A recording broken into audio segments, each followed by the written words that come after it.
It's the 29th of April 2021. We've come to practice the Dhamma.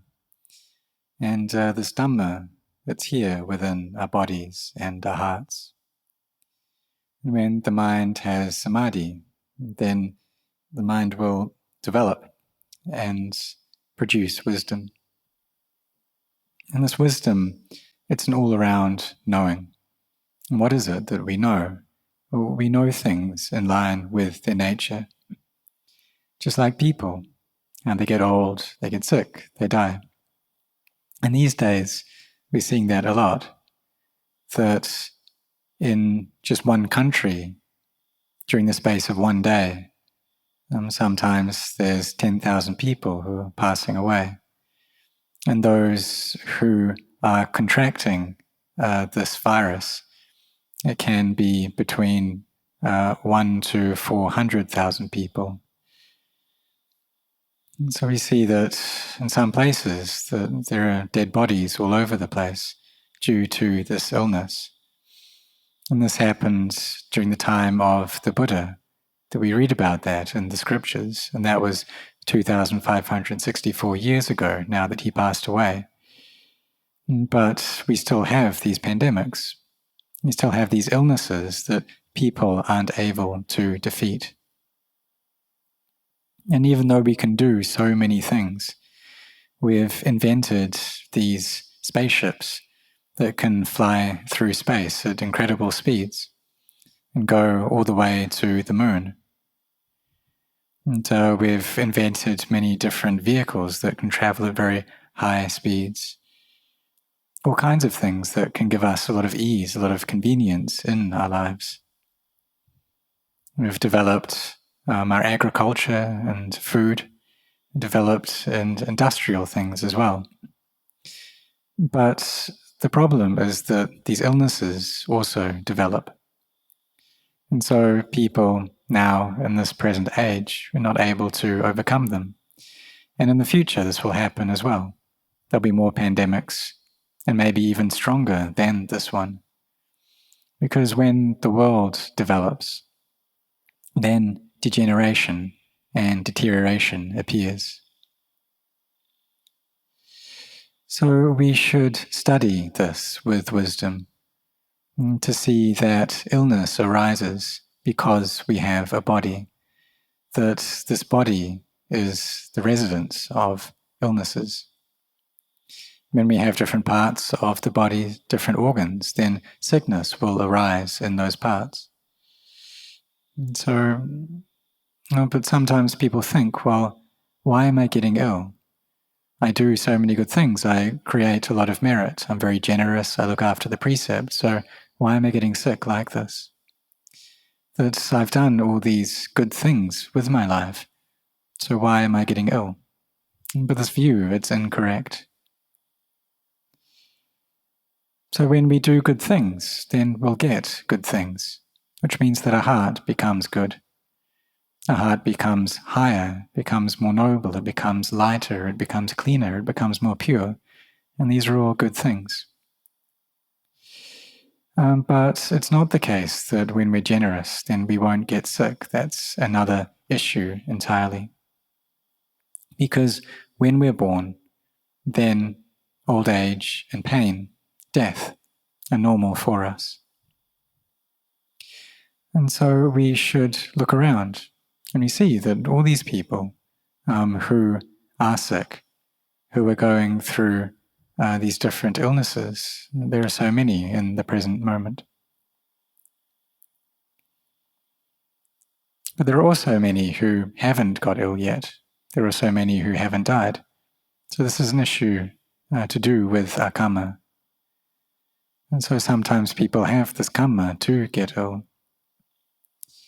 And sometimes people get ill, but they have the merit to be relieved from that sickness. But there are others who aren't able to be cured, and so they pass away. In some families, maybe the mother or the father gets this illness, and some of the other family members get it as well, and some don't. And even sometimes very little children get it. sometimes they pass away from it. So when we have the karma there to get this illness, then we'll get it. But whatever the case, we do need to look after ourselves as well. We do need to be cautious and protect ourselves, because we have these bodies, and so they're vulnerable to sickness.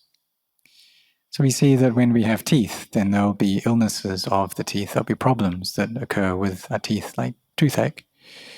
When we have bones, then there'll be problems to do with the bones. When we have intestines or a bladder, and then there will be illnesses of the intestine, of the bladder. This is where sicknesses arise. But this is actually a noble truth, and something that we should contemplate to see that it is truth right there.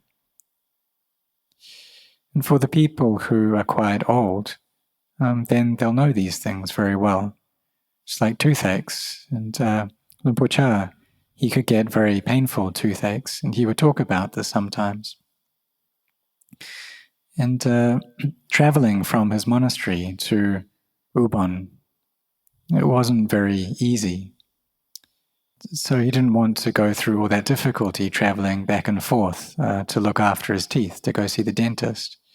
So he asked the dentist to take out all of the teeth that were left and to do it in one go. And the dentist didn't want to because it was quite a risky procedure. But Lumpur Cha told him, we'll take them all out. And it really wasn't easy, and the pain that he went through was immense.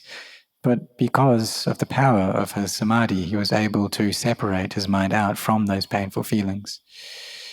But afterwards, he said that it was really intense, and that was the real deal. And so we should contemplate this and to see that right there, the Dhamma is arising. The Dhamma has arisen already when sickness and illness and pain are there. When there's this suffering, this agony of the body. And so we should contemplate this to see that it is Dhamma, that the suffering dukkha is a noble truth. And see how sankharas, these conditioned phenomena, are something unstable. And so taking up anicca, dukkha, anatta, this nature of things always changing, of being unsatisfactory, of being not self, as our mental objects, these are what gives rise to wisdom and allows the heart to become empty from its attachments. And so we should practice like this, but it's not the case that when we're generous and we keep the precepts, that we won't experience any pain.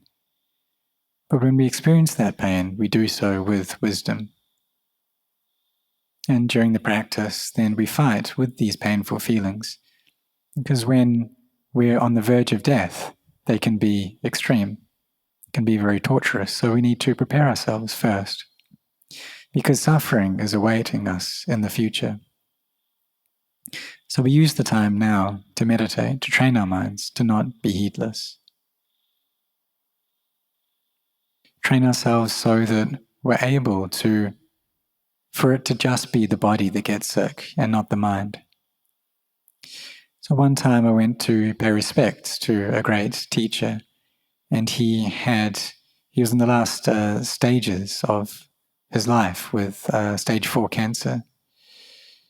And I asked him how he was going, and he said that it's nothing. But what he meant by this was that his mind wasn't really anything. And he was speaking in terms of Dhamma. The thing that was something was his body, but his body wasn't really an issue of his. He had let go of it already. He was someone who had practiced well, who had practiced directly, with integrity and insightfully. He was an arahant, and he had seen the Dhamma to a very high level. So we should train so that we're not anything as well, so the mind doesn't go and attach to things. And so it sees reality and sees the nature of sankharas.